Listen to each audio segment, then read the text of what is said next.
سورۃ ہود آیت نمبر 5۔ الا انہم یثنون صدورہم لیستخفوا منہ، سن لو بلا شبہ وہ اپنے سینوں کو موڑتے ہیں تاکہ اس سے چھپے رہیں۔ الا حین یستغشون ثیابہم، سن لو جب وہ اپنے کپڑے اچھی طرح لپیٹ لیتے ہیں۔ یعلم ما یسرون وما یعلنون، وہ جانتا ہے جو کچھ تم چھپاتے ہو اور جو کچھ تم ظاہر کرتے ہو۔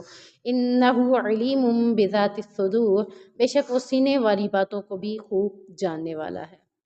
اس آیت میں در حقیقت صحابہ یا کفار مکہ یا قریش مکہ آپس میں بیٹھ کر یہ باتیں کر رہے تھے۔ وہ یہ سمجھتے تھے کہ اللہ تبارک و تعالیٰ کیسے سنتا ہے، کس طرح سنتا ہے، ایک دوسرے سے اپنی گفتگو کر رہے تھے۔ جیسے کہ حدیث میں آتا ہے کہ عبداللہ بن مسعود کہتے ہیں کہ خانہ کعبہ کے بعد 2 ثقفی اور ایک قریشی، یا 2 قریشی یا ایک ثقفی جمع ہوئے جن کی پیٹ کی چربی بہت زیادہ تھی، ان میں سوجھ بوجھ کی کمی تھی۔ ان میں سے ایک نے کہا تمہارا کیا خیال ہے کہ اللہ تبارک و تعالیٰ کیسے سنتا ہے؟ جو کچھ ہم بولتے ہیں وہ سب سنتا ہے؟ تو دوسرے نے کہا کہ جب ہم زور سے بولتے ہیں تو وہ سنتا ہے، جب ہم آہستہ بات کرتے ہیں تو وہ نہیں سنتا۔ تو اس نے کہا جب وہ آہستہ زور والی بات سن لیتا ہے، دوسرے نے کہا زور کی بات سن لیتا ہے تو وہ آہستہ آواز بھی سنتا ہوگا۔ اس موقع پر اللہ تبارک و تعالیٰ نے حامیم سجدہ کی بھی آیت نازل کی، اور اس آیت کا بھی سیاق و سباق یہی ہے کہ وہ کیا کہہ رہے ہیں۔ اللہ تعالیٰ نے کہا کہ تم اللہ کے علم کے بارے میں بات کر رہے ہو کہ اللہ کون کون سی باتیں سنتا ہے، کس کس طریقے سے سنتا ہے، تو سن لو بلا شک وہ جو تم سینوں کے اندر چھپاتے ہو اللہ اس کو بھی سن لیتا ہے۔ یعنی صرف آہستہ آواز میں بات کرنے سے تمہارے مائنڈ میں تو یہ ہے کہ زور سے بات کریں گے تو اللہ سن لے گا، آہستہ بولیں گے تو اللہ نہیں سنے گا۔ تو اللہ تعالیٰ نے اپنے بارے میں بتایا کہ آہستہ سے کیا تمہارے سینے کے اندر بھی جو بات ہے اللہ اس کو بھی سن لیتا ہے۔ اور اسی طریقے سے دوسری حدیث میں آتا ہے کہ عباد بن جعفر روایت کرتے ہیں کہ سیدنا نے عباس سے اس آیت کی تلاوت کے حوالے سے پوچھا گیا کہ میں نے اس آیت کا مطلب یعنی کیا بنتا ہے، تو انہوں نے فرمایا کہ کچھ لوگ کھلی جگہ پر آسمان کی طرف منہ کھولنے میں اللہ تعالیٰ سے حیا کرتے ہیں، اسی طرح اپنے کپڑے اتارنے کے حوالے سے بھی آسمان کی طرف سطر کھولنے میں بھی اللہ تعالیٰ سے حیا کرتے ہیں اور شرم کے مارے اپنے سطر ڈھانپ لیتے ہیں۔ تو دوسرا جو لفظ ہے الا حین یستغشون ثیابہم، سن لو جب وہ کپڑے اچھی طرح لپیٹ لیتے ہیں، یعنی وہ تو اپنے آپ کو چھپا رہے ہوتے ہیں۔ تو چھپانا اللہ کے سامنے اچھی بات ہے، لیکن وہ تمہیں ویسے بھی جانتا ہے، یعنی وہ سینے کی باتوں کو بھی جانتا ہے، وہ تمہیں بھی جانتا ہے۔ اللہ کے سامنے اپنے منہ کھولنے میں یا اللہ کے سامنے اپنے کپڑے اتارنے میں تمہیں شرم اور جھجک محسوس ہوتی ہے، وہ ایک الگ بات ہے، لیکن اس کے برعکس وہ اللہ اندر کی باتوں کو بھی جانتا ہے اور ہمارے جسم کے معاملے میں بھی ہمارے سارے معاملات کو وہ جانتا ہے۔ جو کچھ ہم چھپا لیتے ہیں کہیں بھی کسی بھی جگہ پر تو وہ اس کو بھی جانتا ہے، جو کچھ ہم ظاہر کر لیتے ہیں وہ اس کو بھی جانتا ہے۔ اس میں 2 باتیں آتی ہیں، یعنی یا تو ہم کپڑے پہن کر اپنے جسم کو جو چھپا لیتے ہیں وہ اس کو بھی جانتا ہے، یا جو ہم ظاہر کر رہتے ہیں ہاتھ پاؤں منہ تو وہ اسے بھی جانتا ہے۔ اس سے دوسری مراد بات کیا آئے گی کہ جو باتیں ہم سینوں میں چھپا لیتے ہیں وہ اس کو بھی جانتا ہے، اور جو باتیں ہم اس سے ظاہر کر لیتے ہیں تو وہ اس کو بھی جانتا ہے۔ یعنی اللہ کے علم کی حوالے سے بات ہو رہی ہے۔ جیسے ہمیں کوئی کہتا ہے آپ کا علم کتنا ہے، میں کہتی ہوں بس وہی جو میں اپنی آنکھوں سے دیکھوں گی یا جو ارد گرد ہوگا یا جو میری سوچ تھوڑی سی کام کرے گی، لیکن اس کے علاوہ مجھے کچھ بھی نہیں پتا کہ علم میرا کتنا ہے۔ تو اللہ کے علم کی وسعت کتنی ہے، کتنا دور تک اللہ کا علم ہے، یا ہم وسعت سے مراد یہ ہوتا ہے کہ لمبائی چوڑائی یعنی کھلائی، یا کسی بات کو کتنے دور تک سننا یا کسی بات کو کتنے قریب سے سننا۔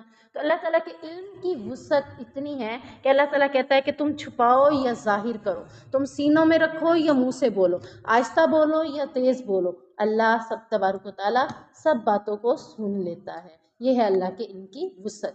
اب مثال کے طور پر ایک انسان خیالوں ہی خیالوں میں سوچ رہا ہے، زبان سے کچھ نہیں کہہ رہا، بھی خیال میں سوچ رہے ہوتے ہیں نا، ایسے بیٹھے وہ لوگ پوچھتے ہیں کیا سوچ رہے تھے، پھر بعض بات ہمیں خود بھی نہیں سمجھ آ رہے تھے کہ ہم سوچ کیا رہے تھے، لیکن الجھے پڑے تھے خیالوں میں۔ تو اللہ تعالیٰ کہتا ہے جو تم الجھتے ہو تم بھول بھی جاؤ، اللہ ان کو بھی جانتا ہے۔ یہ اللہ کے علم کی وسعت ہے کہ اللہ اس بات کو بھی جان لیتا ہے۔ اب یہاں پر میں ایک دوسری بات سمجھاؤں گی، جیسا کہ ایک بچی ہے، بچی کا علم جو ہوتا ہے، بیٹی کا علم جو ہوتا ہے وہ کم ہوتا ہے بنسبت ماں کے یا ٹیچر کے۔ بیٹی اتنا دیکھتی ہے جتنا اسے سامنے محسوس ہو رہا ہے، ماں کتنا دیکھ لیتی ہے؟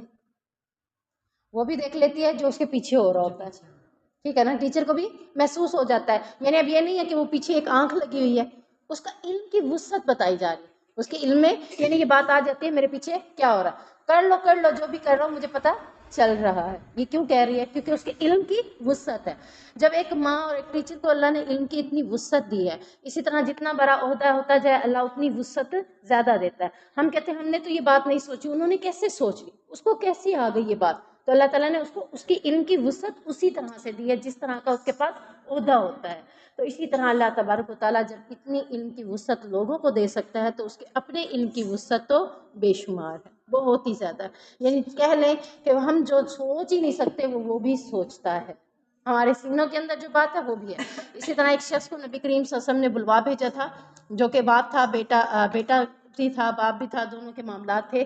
تو اللہ کے نبی نے باپ کو بلوا بھیجا. باپ سوچتا ہوا ذہن میں آ رہا ہے کہ میرا بیٹا تھا، یعنی ذہن میں سوچ رہا ہے، اور میں اس کے اگر پیسے سے استعمال کر بھی لیتا ہوں تو پھر اس میں حرج کیا ہے، یہ ذہن میں ساری باتیں سوچ رہا ہے. اللہ نے وہ سارے اس کے ذہن کی باتیں نبی کریم صلی اللہ علیہ وسلم کو وحی کے ذریعے بتا دی کہ یہ ایسے آ رہا ہے، ایسے سوچتا ہوا آ رہا ہے، ایسے اس کے ذہن میں باتیں چل رہی ہیں.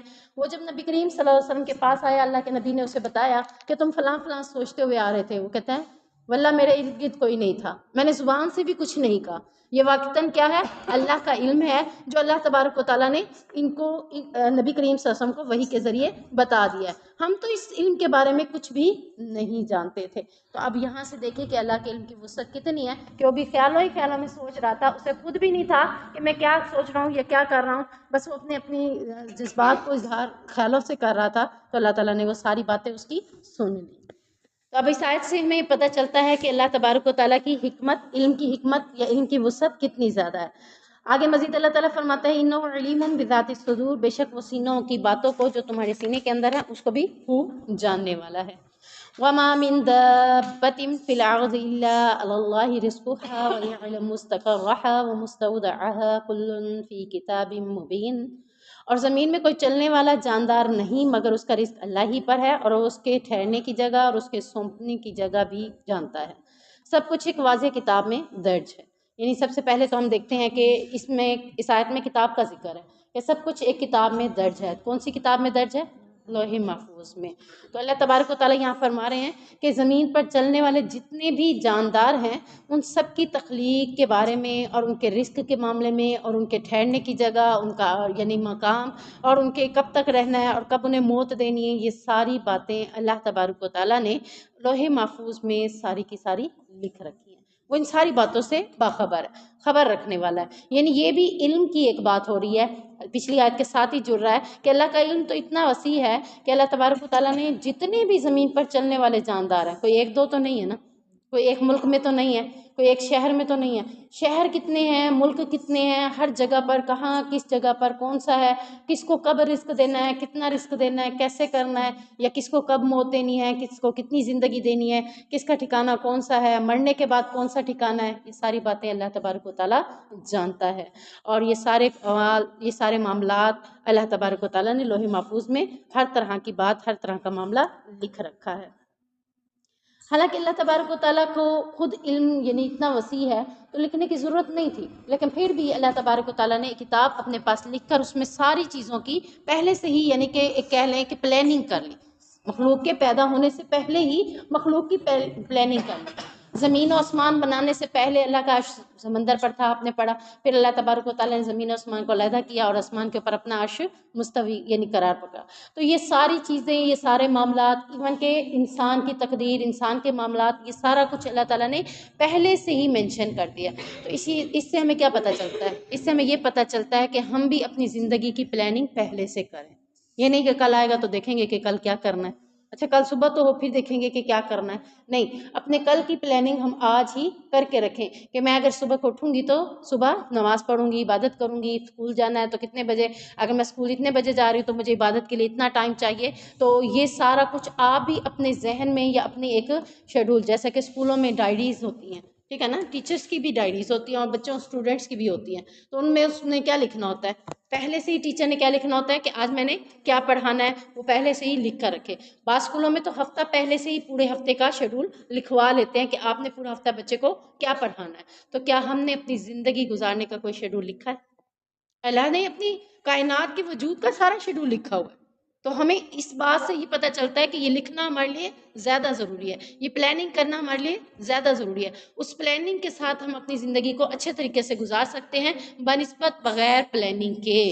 اگر بغیر پلاننگ کے گزاریں گے تو بیٹھے ہوں گے کیا کریں، کچھ سمجھ نہیں آ رہی، اب یہ ٹائم کیا کریں، اس ٹائم کیا کرنا چاہیے، یہ ٹائم فری ہے تو ہم کیا کریں۔ اگر ہم پلاننگ کر کے بیٹھے ہوں گے کہ صبح میں نے وہاں کرنا ہے، یہ کرنا ہے، پھر میں نے اسکول سے آنا یہ کرنا ہے، پھر میں نے اس کے بعد یہ کرنا ہے، میں نے پھر یہ ٹائم جو فارغ ہے اس ٹائم میں نے یہ چیز پڑھنی ہے، تو یہ ساری چیزیں ہم نے کیا کرنا ہے، اپنی زندگی کے سارے معاملات کو ہم ایک ڈسپلن کے ساتھ اپنی زندگی کو چلانے کے لیے ہمیں بھی اپنی زندگی کے سارے معاملات کو لکھنا ہوگا تاکہ ہم عبادات کو اسی ٹائم پہ کر سکیں۔ جب ہم لکھیں گے نا تب ہم کر بھی سکیں گے کہ میں نے ظہر کے ساتھ کیا کرنا ہے، ظہر کی نماز کب پڑھنی ہے، عصر کی نماز پڑھنی ہے تو اس کے بعد کیا کرنا ہے، اذکار کرنے ہیں۔ تو یہ ایک پلاننگ ہماری جب لکھی ہوگی تو اس کے مطابق ہم اپنی زندگی کو بہت ہی بہترین گزار سکتے ہیں۔ رسول اللہ صلی اللہ علیہ وسلم نے فرمایا اگر تم اللہ پر ایسا توکل کیا کرتے جیسا اس پر توکل کرنے کا حق ہے تو تم کو بھی اس طرح رزق دیا جاتا جس طرح پرندوں کو دیا جاتا ہے، وہ صبح کو بھوکے پیٹ جاتے ہیں اور شام کو پیٹ بھر کر واپس آتے ہیں۔ یعنی ان کا توکل کیا ہوتا ہے کہ اللہ ہمیں کھلائے گا۔ اب یہ نہیں کہتے کہ اللہ ہمیں کھلائے گا تو گھونسلوں میں تو نہیں بیٹھے رہتے۔ اب ایک بندے کو جب کہتے ہیں نا ہم توکل، چلو پھر اللہ پر توکل کر کے میں تو گھر میں بیٹھا ہوں دیکھتا ہوں آج سارا دن میں میرے پاس کہاں سے آتا ہے، الٹا مطلب لے جاتے ہیں۔ توکل یہ نہیں ہے، توکل پرندے بھی کرتے ہیں، توکل کر کے کیا کرتے ہیں، نکلتے بھی ہیں، سبب بھی بناتے ہیں۔ جب نکلیں گے تو اللہ تعالیٰ نکلنے پہ رزق دیتا ہے۔ وہ صبح اللہ پر توکل کر کے نکلتے ہیں، شام کو کوئی فریج میں وہ اپنی کھانا رکھتے ہیں، کوئی دانہ رکھتے ہیں، کچھ رکھتے ہیں نہیں۔ اسی طرح کسی عالم کے بارے میں یا کسی مفکر کے بارے میں آتا ہے، یہ کسی حاکم کے بارے میں آتا ہے شاید، کہ اس نے نا چونٹی سے پوچھا کہ تمہیں سال میں کتنے یعنی غلے کی ضرورت ہے، کتنا تمہارے پاس ہونا ہے، اس نے کہا 2 دانے۔ اس نے 2 دانے رکھے اور چونٹی کا سوراخ بند کر دیا۔ سال گزرنے پر اس نے چونٹی کا سوراخ کھول کر اس کو باہر نکالا، چونٹی باہر آئی تو اس نے ایک کھایا ہوا تھا، ایک چھوڑا ہوا تھا۔ تو اس نے کہا تم نے تو 2 کہے تھے تو تم نے ایک استعمال کیا، ایک ابھی بھی پڑا ہوا ہے۔ اس نے کہا جب تک میرا اللہ پر توکل تھا تو مجھے پتا تھا کہ اللہ مجھے دے سکتا ہے، اب جب تم نے مجھے میرا سوراخ ہی بند کر کے مجھے تم پر توکل کرنا تھا تو مجھے یہ نہیں تھا کہ پتہ نہیں تم مجھے سال کے بعد اور کھانا دیتے ہو یا نہیں دیتے۔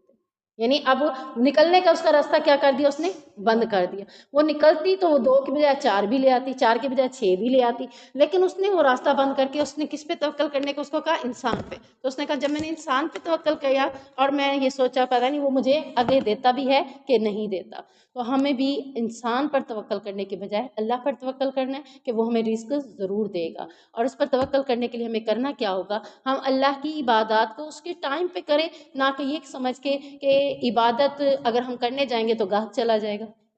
یہی سوچ ہوتی ہے نا کہ عبادت کرنے جائیں گے تو گاہک چلا جائے گا، دکان تو بند نہیں ہو سکتی، اچھا نماز ہی ختم کر دو۔ کچھ لوگ نماز کو ہی سکپ کر دیتے ہیں اور کچھ لوگ اگر نماز کو پڑھتے ہیں تو نماز کے ٹائم کے بعد والے ٹائم پہ پڑھ رہے ہوتے ہیں۔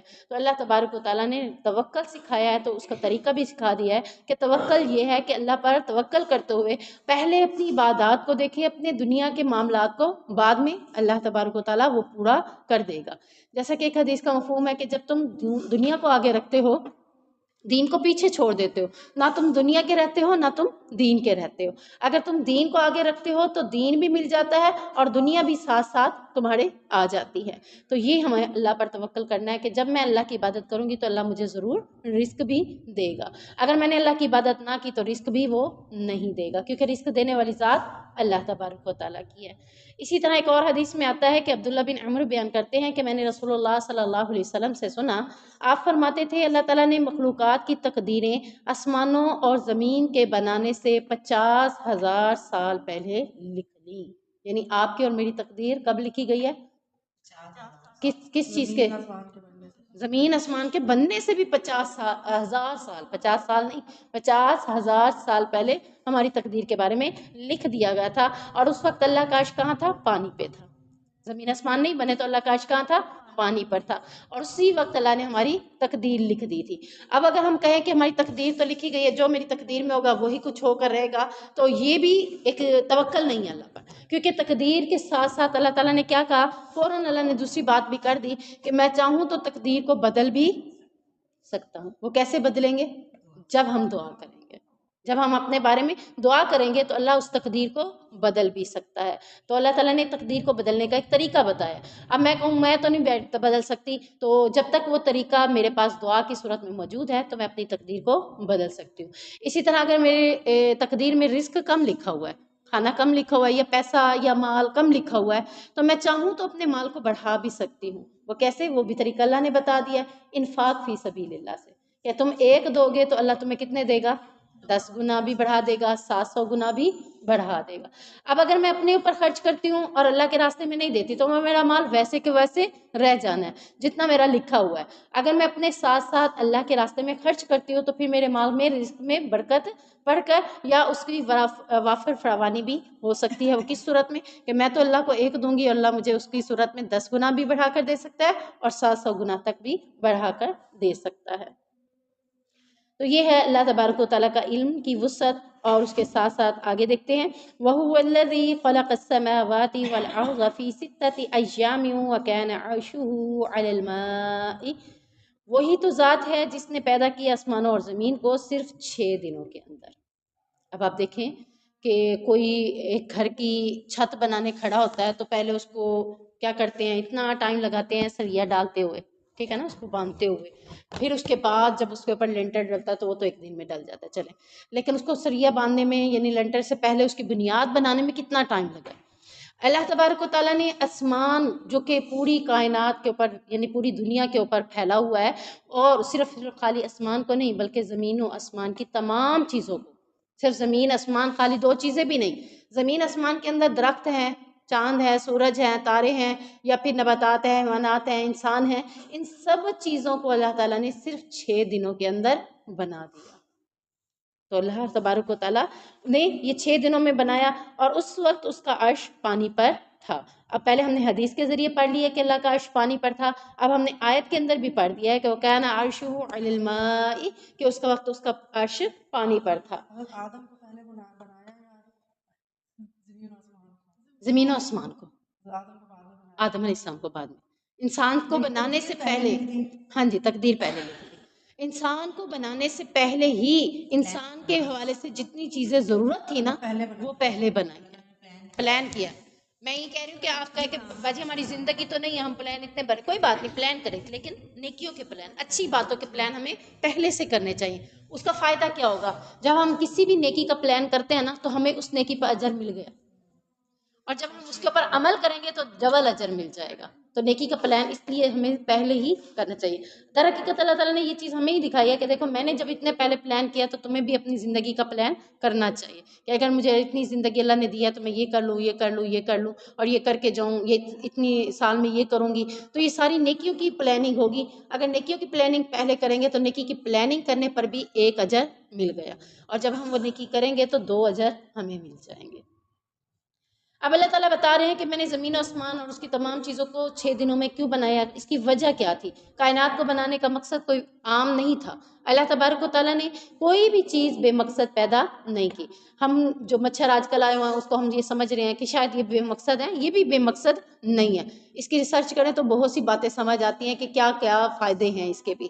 تو اسی طریقے سے اللہ تعالیٰ نے کہا کہ میں نے جب زمین و آسمان کو یا کائنات کو بنایا 6 دنوں کے اندر تو اس کو بے مقصد نہیں بنایا. اس کو بنانے کا مقصد کیا تھا؟ لِيَبْلُوَكُمْ أَيُّكُمْ أَحْسَنُ عَمَلًا، تاکہ میں دیکھ سکوں کہ تم میں سے کون زیادہ اچھے عمل لے کر میرے پاس آتا ہے. یعنی اب زمین آسمان اور زمین آسمان کی ساری چیزوں کو بنانے کا اللہ مقصد بتا رہا ہے. اللہ کی قدرت کو دیکھ کر کچھ لوگ میوزک میں مشغول ہو جاتے ہیں، یعنی خوبصورت جگہ دیکھتے ہیں تو وہاں پہ ان کا کیا ہوتا ہے کہ میوزک چلائیں، ناچ گانے کریں، دھومیں اور یہ سارا کچھ کریں. کچھ لوگ اللہ کی قدرت کی چیزوں کو دیکھ کر کیا کرتے ہیں؟ سبحان اللہ، الحمدللہ، اللہ اکبر، یہ زبان سے اور کئی قسم کے اذکار ان کے جاری ہو جاتے ہیں. اور کچھ لوگوں کا یہ بھی، انہی لوگوں میں سے کچھ کا یہ بھی ذہن ہوتا ہے کہ اتنی اچھی جگہ ہے تو یہاں بیٹھ کر میں اللہ کے قرآن کی تلاوت کر لوں یا کوئی ذکر و اذکار ہی کر لوں تاکہ کل قیامت کے دن یہ جگہ بھی میرے حق میں کیا کرے؟ گواہی دے. تو اب اللہ تعالیٰ کہتا ہے کہ میں نے اس کائنات کو بنایا ہی اس لیے کہ میں دیکھوں تم اس میں کرتے کیا. اور تم میں سے کون اچھے عمل لے کر میرے پاس آتا ہے؟ اب جانے کو تو وہ بھی گئے ہیں اور جانے کو دوسرا بھی گیا، نیکی بھی گیا اور گناہ گار بھی گیا۔ گناہ گار نے کیا کیا؟ گناہوں سے اپنی پورے سفر کو آلودہ کیا، اور نیک انسان نے کیا کیا؟ اپنے سفر کو پورا عبادت سے، اللہ تعالیٰ کی عبادت میں مشغول رہا۔ اس کی کوشش تھی کہ یہاں کے زراعت، یہاں کی ہوائیں، یہاں کی بادل، یہاں کی چیزیں میرے حق میں کیا دیں؟ گواہی دیں۔ تو وہ اس چیز کے ساتھ آیا۔ تو اللہ بھی یہی دیکھنا چاہتا ہے کہ میں نے جو کائنات کے اندر ساری چیزوں کو بنایا، کھانا دیا، رزق دیا، یا پھر اور بھی کئی نعمتیں دی، تم اس نعمتوں کے اوپر کیا کرتے ہو؟ شکر کرو گے تو کیا ہو جائے گا؟ نیکوکار بن جائیں گے۔ ناشکری کریں گے تو کیا ہوں گے؟ نافرمان بن جائیں گے۔ شکر کرنے والے کا عمل زیادہ ہو جائیں گے اور ناشکری کرنے والے کے عمل کم ہو جائیں گے۔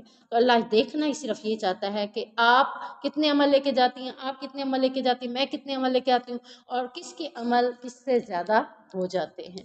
تو یعنی کہہ لیں کہ دوڑ لگی ہے، مقابلہ لگا ہے۔ کس چیز میں دوڑ لگی ہے؟ نیکیوں کی طرف اللہ نے ہماری دوڑ لگا دی، اور وہ یہی دیکھنا چاہتا ہے کہ اچھے عمل کرنے والے جو آئیں گے ان کے لیے جنت ہے، اور برے عمل کرنے والوں کے لیے کیا ہے؟ دوزخ ہے۔ وَلَئِن قُلْتَ إِنَّكُم مَّبْعُوثُونَ مِن بَعْدِ الْمَوْتِ لَيَقُولَنَّ الَّذِينَ كَفَرُوا إِنْ هَٰذَا إِلَّا سِحْرٌ مُّبِينٌ، اور یقیناً اگر تو کہے کہ بے شک تم موت کے بعد اٹھائے جانے والے ہو، تو وہ لوگ جنہوں نے کفر کیا ضرور کہیں گے یہ تو کھلے جادو کے سوا کچھ بھی نہیں ہے، یعنی وہ اللہ کی تکذیب کریں گے۔ یہاں پہ وہی بات آ گئی نا کہ وہ لوگ جنہوں نے کفر کیا وہ کیا کر رہے ہیں؟ تکذیب کر رہے ہیں۔ ہم کہہ رہے ہیں کہ ہم مرنے کے بعد دوبارہ اٹھائے جائیں گے اور ہم سے سوال جواب ہوگا، ہمارے اعمال کا حساب و کتاب ہوگا، دیکھا جائے گا کس نے اچھے عمل کیے، کس نے برے کیے۔ لیکن ہم میں سے کچھ لوگ ایسے ہیں جنہوں نے کفر کیا، وہ ہماری اس بات کو کیا سمجھیں گے؟ جادو کے سوا کچھ بھی نہیں، کہ یہ تو جادو ہو سکتا ہے، ایسا حقیقت میں نہیں ہو سکتا۔ کیوں؟ کیونکہ وہ اللہ کی اس بات کی تکذیب کر رہے ہیں کہ اللہ دوبارہ مرنے کے بعد دوبارہ زندہ نہیں کرے۔ تو یہاں یہی بات انہوں نے کی ہے۔ اسی طریقے سے حدیث میں آتا ہے کہ نبی کریم صلی اللہ علیہ وسلم نے فرمایا، ابتدا میں اللہ کی ذات تھی، اس سے پہلے کوئی چیز نہیں تھی، اور اس وقت اس کا عرش پانی پر تھا، پھر اس نے آسمانوں اور زمینوں کو پیدا کیا اور لوح محفوظ میں ہر چیز تحریر فرما دی کہ کس طرح کیا بنانا ہے، کس طرح کیا کرنا ہے۔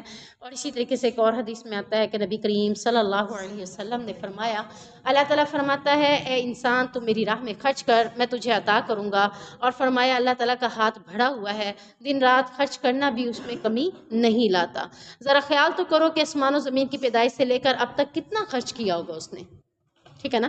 لیکن اس کے دائیں ہاتھ میں جو تھا وہ کم نہیں ہوا، اس کا عرش پانی پر تھا، اس کے ہاتھ میں میزان ہے جسے وہ جھکاتا بھی ہے اور اونچا بھی کرتا ہے، تو اس کے میزان میں پھر بھی کمی نہیں ہوتی۔ یعنی اتنا کچھ بنانے کے بعد بھی اور اتنا کچھ دینے کے بعد بھی اللہ کے پاس مال میں کمی نہیں ہوتی۔ اللہ نے تو ایک نبی کے حدیث کے اندر ہم سے ایک اور چیلنج بھی کیا ہے کہ تمام مخلوق کھڑی ہو جائے، ہر کوئی اپنی پسند کی چیزیں بھی لے جائے، جو بھی اٹھانا چاہتا ہے، جو مال لینا چاہتا ہے لے جائے، لیکن میرے خزانے میں پھر بھی کمی نہیں ہوگی۔ اتنی کہ جتنی سمندر میں انگلی ڈبونے کے بعد تمہارے ہاتھ کو پانی لگا تو سمندر میں کتنا پانی کم ہوا؟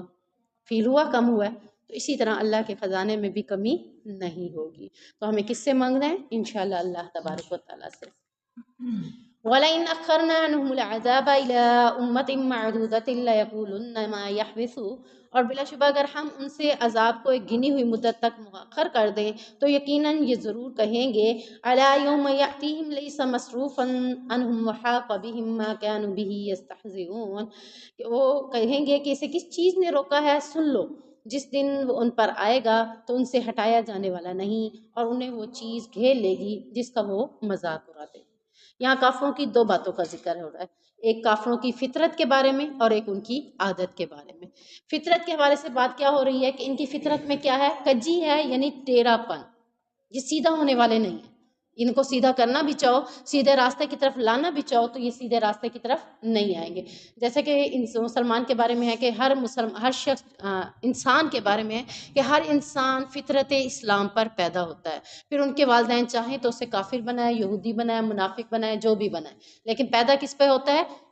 مسلمان، اسلام پہ۔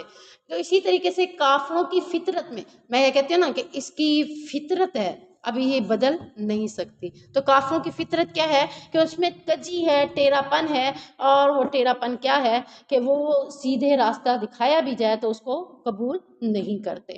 دوسری ان کی کون سی بات کی بتائی جا رہی ہے؟ ان کی عادت کے بارے میں بتایا جا رہا ہے کہ کافروں کی عادت ہے۔ کس چیز کی عادت ہے؟ کافر ہر چیز میں شک کر کے اس بات کو ریجیکٹ کرتا ہے۔ جیسے اس نے شک کیا ہے کہ ہم مرنے کے بعد دوبارہ زندہ نہیں کیے جائیں گے، اور اس کو اس نے جھٹلا دیا، تکذیب کر دیا۔ یہ کیا ہے؟ اس کی عادت ہے کہ ہر بات کو سننے کے بعد اس میں شک کرنا، اور اس کو شک کرنے کے ساتھ ساتھ کیا کہنا کہ یہ تو ایسا نہیں ہو سکتا، تکذیب کر دینا۔ تو یہاں بھی ان کی اسی بات کا ذکر ہے کہ اللہ تعالیٰ اگر ایک معینہ مدت تک، یعنی ایک مقرر کی ہوئی مدت تک ان کے اوپر عذاب کو ٹال دیتا ہے تو اللہ کے رسول صلی اللہ علیہ وسلم کو فوراً جھٹلانے لگتے ہیں، کیونکہ اللہ کے نبی نے کہا جب تم ایمان نہیں لائے تو تم پر کیا آئے گا؟ نذیر عذاب، ڈرانے والے ہیں نا۔ ڈرانے کے لیے انہوں نے کہہ دیا کہ عذاب کبیر، میں عذاب یوم کبیر، میں بڑے دن کے عذاب سے تمہیں ڈراتا ہوں۔ لیکن پھر انہوں نے کیا کیا؟ انہوں نے اس کو بھی مذاق سمجھا، اس کی بھی تکذیب کی۔ لے او کب لے آتے ہو، تم تو ایسی ہی باتیں کرتے ہو۔ مقصد کیا ہے؟ جھٹلا رہے، مان ہی نہیں رہے کہ آئے گا ایسا عذاب۔ تو اللہ کہہ رہے ہیں کہ اگر اللہ تعالیٰ ایک مقرر مدت تک ان سے عذاب کو ٹال رہا ہے تو اس کا یہ مطلب نہیں ہے کہ وہ عذاب آئے گا ہی نہیں، بلکہ اپنے مقرر ٹائم کے اوپر وہ عذاب آ جائے گا۔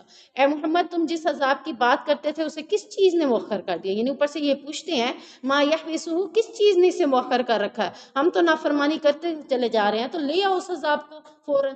تو اللہ نے ان کو جواب دیا کہ تم کیا کرو؟ جلدی نہ کرو، اس عذاب کے بارے میں جلدی نہ کرو۔ جب وہ تم پر نازل کرے گا تو اس عذاب کو کوئی بھی ٹالنے والا نہیں ہوگا، جو بھی روکنا چاہے گا روک نہیں سکے گا۔ جب سیلاب آتے ہیں کوئی روکنا چاہے رک جاتا ہے، کوئی بند بنا لیتا ہے کہ چلو بھئی ادھر سے سیلاب نہ آئے، لیکن اللہ کا حکم ہے کہ وہ بند بھی ٹوٹ جاتے ہیں۔ تو جب اللہ کا عذاب آتا ہے تو کوئی بھی اس کو ٹالنے والا نہیں ہوتا۔ تو یہ ساری یعنی کافروں کی بات بتائی جا رہی ہے۔ سبحانک اللہم و بحمدک، اشہد ان لا الہ الا انت، استغفرک و اتوب الیک۔